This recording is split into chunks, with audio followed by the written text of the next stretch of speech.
So why do you always defend DJ Maphorisa like when they say he's chowing artist money? It's not. I don't defend DJ Maphorisa. Yeah. It's the people that are behind DJ Maphorisa, the people that are part of the label. So you need to understand DJ Maphorisa's situation is this, is that he thinks that he's getting advice from his lawyer or his attorney. Yeah. His attorney works for the label that he's signed to. The salary of the lawyer is paid by the label that he's signed to.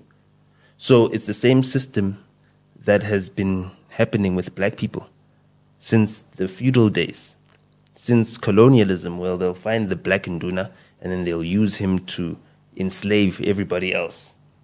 And then what do? They tell those people that are now being enslaved that, yo, it's this Nduna that's enslaving you.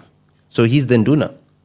And the system says that so that they can, stop his influence. If you look at the influence of New Money Gang and how big is the label, there's Daliwonga, there's a whole lot of artists and Piano Hub and all these guys. If you look at how big they are, name one major recording label out of the big three, Warner, Universal, and Sony, that can do what they are doing.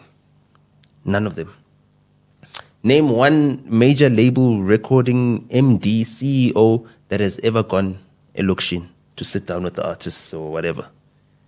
You see the artists coming to their offices. These artists are from these impoverished situations. They don't know any better. For them, it's like, oh, you're taking us out of our poverty, but it's not the truth. If the person was really trying to do something for you, you'd be here in your grandmother's house, sitting with you and your grandmother.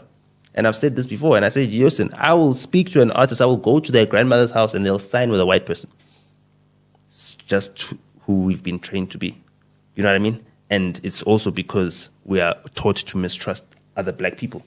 So the main thing that they can do to ensure that Maphorisa doesn't get the amount of influence and the power that he's supposed to get so he can empower people is that they make sure that he looks like he's a crook.